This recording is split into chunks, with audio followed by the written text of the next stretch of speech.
Georgian Folktales, Master and Pupil, or the Devil Outwitted. Once upon a time, there was a poor peasant who had one son, and it came to pass that his wife said to him, he should learn some trade.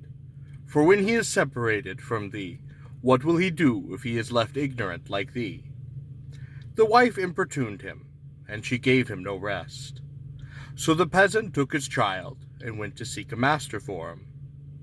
On the way they were thirsty. He saw a rivulet, and drank eagerly till his thirst was quenched. And when he lifted up his head, he cried out, "Ah, how good thou art!" And on saying this, there came forth from the water a devil in the form of a man. And he said to the peasant, "What dost thou want, O man?" "I am Vakraka. What troubles thee?" And the peasant told him all his story. The devil, when he learned this, said, "Give me this son of thine. I will teach him for 1 year. Then come hither. If thou knowest him, it is well, he will go with thee. If not, he is mine, and mine alone, and he shall be lost to thee." Now this devil had other children to bring up on the same conditions. And since in a year children change so much that their parents may no longer know them, the devil always had the best of it. The peasant knew nothing about this, so he agreed to the proposal and went home. A year passed by, and the father of the child came to the devil. He did not find the devil at home. He saw in the courtyard a multitude of boys, and looked again and again, but could not recognize his boy. He was quite sad. However, his own son came up and knew him. And the boy said, "Presently my instructor will come. He will turn us all into doves, and we shall fly away. In the flight I shall fly before all, and in the return I shall be behind all. And when my master asks thee which is thy son, thou wilt point to me." The peasant quite rejoiced, and awaited the master with a hopeful heart. In a little while the master appeared, and he called in his pupils. Turning them all into doves, he ordered them to fly away, and the peasant's son flew before all. And then when they returned, he remained behind. The master then inquired to him, "Now dost thou know which is thy son?" The peasant then pointed him out. The devil was quite enraged when he perceived the trick his pupil had played him. But what did it matter? The boy left him. The father went and took his son with him. They came to a place where nobles were hunting. Some greyhounds were pursuing a hare, but they could not catch it. The boy said to his father, "Go thou into the wood, raise a hare. I will turn into a hound, and will seize it before the eyes of these nobles. The nobles will follow thee, and will be anxious to buy me. Ask a high price, and sell me to them. Then I shall seize the first opportunity to escape, and overtake thee on the road." The father went into the wood, and started at a hare. His son, then turning into a hound, pursued the hare, and just before the eyes of the nobles he pounced upon it. They crowded around the peasant, and insisted upon buying this dog. The peasant asked a high price, which they then paid in exchange for the hound.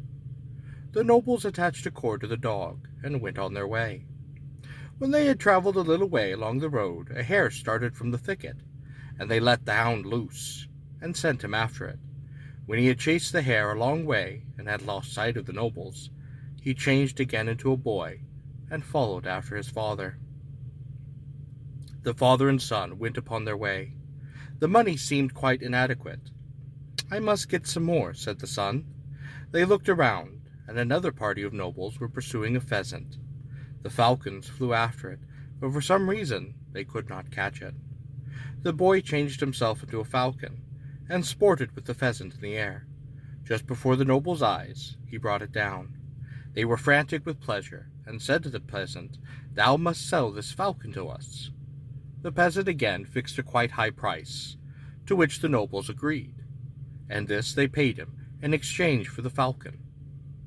The peasant went upon his way, and the nobles, after traveling some distance, sent the falcon in pursuit of another pheasant. The falcon flew after the bird, and when he was out of the noble's sight, changed once more into a boy and joined with his father. The father and son went on with their money, but the son was not content. He said to his father, "Come, I will change into a splendid horse. Mount me, go into town, and then sell me. But remember not to sell me to a man with variegated eyes. If thou do not give him the bridle, for then thou knowest I shall not be able to free myself from his hands." On saying this, the boy changed into a splendid spirited horse, and his father mounted and rode into the town. Here he saw many who wanted to buy it, but more eager than any was a man with variegated eyes. When anyone added a monthly to the price, he added a thuman.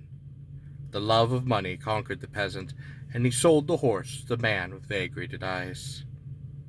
He bought a bridle with it, and mounted the horse, and then spurred it on, leaving and disappeared.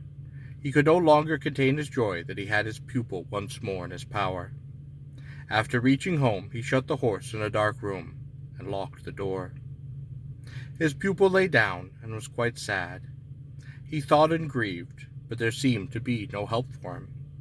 Time passed, and he could not contrive of a means to escape. One day he noticed that a sunbeam entered the stable through a hole. He changed himself into a mouse, and ran out. His master saw him, however, and pursued him as a cat.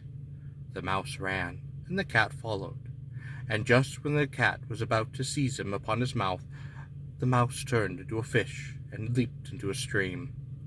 The master turned into a net and followed him, and the fish swam, but the net came after him.